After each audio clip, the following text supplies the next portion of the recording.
Robert Spitzer, I mean, how do we get here in terms of the availability of guns and also the prevalence of mass shootings or mass murders, as they actually are?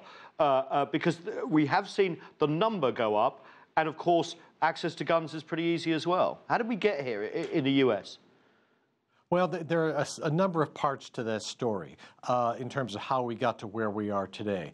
Americans have always owned guns, that is certainly true, but as my own research has demonstrated, in most of American history, from the very earliest colonial period up through the middle of the 20th century, guns were actually quite heavily regulated. In many respects, guns were more strongly regulated in states, in colonies, before we were independent from Britain, in localities, to a far greater degree than they are today. Moreover, gun laws were not considered incompatible with gun rights as they are today. I mean, that's the essence of the debate in America today, that either you favor gun laws or you favor gun rights, and if one side makes a gain, it's a loss for the other side. But that is not how those things have been treated throughout most of our history. That is a function of our contemporary politics that dates really back just to the last several decades. With respect to assault weapons, which receive a lot of attention, they are kind of a glamorous weapon, to use that term somewhat advisedly, and they are especially favored by mass shooters. Roughly a third of all mass shooters use an assault-type weapon, and one of the key things about that weapon is not only the firing capabilities, but the fact that it can receive large bullet magazines that are interchangeable. And that is a key area where regulation could indeed make a difference, and there were federal regulations on the limits of these magazines for a period of 10 years, from 1994 to 2004. That's right, during the Clinton administration, yes. Sorry, can I butt in and just ask a follow-up? Yes, so, please. is it the National Rifle Association, as many people say, that their lobbying power has got so big that they can't even change the rules after the Texas shooting, for example, on these magazines, these bump stocks that we sort of learned so much about? Is that what it is, or is it more complicated than that? Well, the NRA plays a critically important role. It's long been a very effective interest group, although I will quickly add that its bark is worse than its bite. Its reputation exceeds its actual track record. If you look at their ability to elect people that they favor or to defeat people that they oppose when election time comes around. But something else has happened in recent years, which is that the Republican Party has moved ever more to the right, and that has coincided with the ever more strident rhetoric of the NRA. And of course, this past year, the NRA was the first significant interest group to endorse Donald Trump for president before other groups came along to endorse him. And so he is very loyal to them and very strong with the Republican Party in Congress, an ever more conservative political party, so they're very tightly bound up together. And given the fact that the Republicans control both branches of government and that there is a greater degree of political polarization generally in American politics now, going back the last 10, 15, 20 years in particular, that polarization and the rightward tilt of the Republican Party, the NRA joining in very strongly, throwing its lot in almost totally with the Republicans, has put them really in the catbird seat, politically speaking, in just the last couple of years. I want to move slightly away from the political debate and just talk about the human cost and the human toil for a minute. I think we have some sound lined up from Freeman Martin. He's a regional director of the Texas Department of Safety. If we can just play that about the possible motive of this latest killing. There was a domestic situation going on within this family.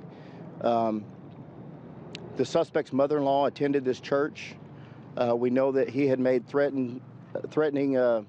she had received threatening text from him. So, Jeffrey Gardere, you get inside people's heads for a living. The motives here are generally not connected with the killings, or maybe connected. Have you ever seen a sort of pattern in these mass shootings, or is it purely just the availability of guns that makes a difference in terms of what happens?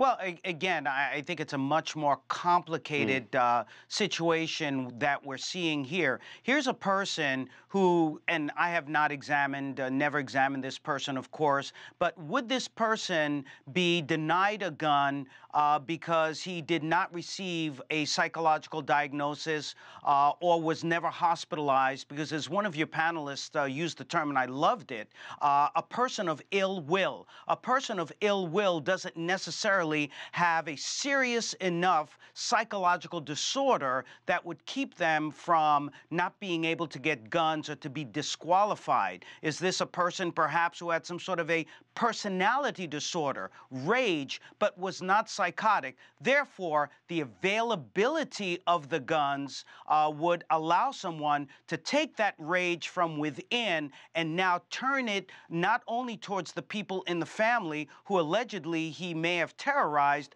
but now indiscriminately shooting women, shooting children, shooting a baby. That's what happens, and why it's important, whether we're talking about a mental illness or someone with rage or someone who has access to guns, that we not have that kind of a combination, rage and guns, and that's the real issue. Bassima, you wanted to say something? I mean, the kids thing is awful. I mean, a 5-year-old and a 17-month-old shot within seconds of this tragedy. But you were going to say? What I try to tell my colleagues on the other side of the aisle is that while we recognize that people have their Second Amendment rights, our current system is really empowering and enabling bad people to do very bad things. So we understand that this person wanted to commit a crime, but our system is enabling that person to kill a massive amount of people in a very quick amount of time. And that's because we don't have an assault weapons ban. That's because we still don't have a ban on high-capacity magazines. And until we regulate those pieces of weapons more tightly, we're going to continue to see this time and time again. And I'd just like to bring up, when the Second Amendment was brought into the Bill of Rights, the capacity of a weapon, the time it would take to clean out a barrel for one bullet to then replace it with another bullet. I mean, it would take a minute or 2 minutes. The founders had no idea. Exactly. The founders had no idea at the time that the Bill of Rights was drafted that people would have the ability to do what they are able to do today. Some outsiders and some insiders have pointed to the difference. I'm going to bring in Sean O'Grady here for the international perspective of how the US reacts to these mass murders, these mass shootings, but then when there's a potential terrorist attack. For example, last week in New York, we saw a van used as a weapon that killed people. But the political reaction and the reaction about sort of where law enforcement goes is very, very different, isn't it? Why do you think that is, Sean O'Grady, from the outside, that the US seems to sort of make a big difference in terms of the motivations and the law enforcement reaction and process going forward? Well, it's very straightforward. Gun deaths in America, including by children on their parents when they find a gun and accidentally let it off and murder them inadvertently. Well, you hear these stories across the Atlantic; they're shocking. The difference is that in America it's routine. I'm sorry to say. Yeah, no, when I think 9/11 happened, when 9/11 happened, the number of fatalities and those terrible murderous events was far smaller than the gun fatalities in a week or a month or something in America or in an American state or whatever. I don't have the statistics in my head. It's far too routine. Yeah. People are used to it. It doesn't make the news. In London or in Britain, if somebody gets killed with a gun or something, one person gets killed with a gun in raiding a bank, it's a huge national story still. Yeah, yeah. It's a totally different perspective. That's the first thing. I think the second thing is that the Americans, again, I don't want to be too lecturing about it, but they have a sort of fetish or a sort of idea about the Constitution as if it was a holy writ, or they think it's a holy writ. I mean, the Americans have mucked around with the Constitution as much as anyone. They banned booze in America, as far as I remember, for 15 years, the Prohibition era. They can do it if they want, They can change the Constitution. They brought in civil rights. They lost them. They brought them back in again. Yeah. That's how it is. In Britain has a 1,000-year-old monarchy. We dropped it for 10 years. We gave the Irish independence. We've changed our Constitution plenty over the years. It's perfectly possible to do it. And the other thing is that, as one of the other speakers was saying, even with the Second Amendment, it's not unlimited. Right. I mean, if you have a right to bear arms, do you have a right to get a mail order rifle, for example? The stuff that came out about the JFK assassination last week reminded us that Lee Harvey Oswald got his gun, was sort of second-rate Italian rifle, as I understand it. He got it through the post. Yeah. I don't know if he used his real name or whatever. Yeah, guns by mail. That's how he did it. Now, but you have 3 or 4 presidents murdered. God knows how much crime happening every single week, every single day. Sprees like this, kids murdered, and all the rest of it. And the Americans won't shift. Okay. They won't shift. I mean, all I can say to people across the Atlantic is, I'm very sorry for you. But in this case, it looks like a gun may have actually brought down the attacker. I'm going to play you Johnny Langendorf, who looks like he actually brought down the attacker with his own gun, and this is adding to the debate.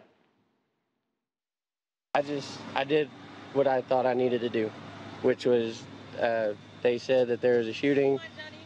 I pursued, and I just did what I thought was the right thing. You know, there were more weapons in that car. You possibly stopped them from killing other people. I didn't know that.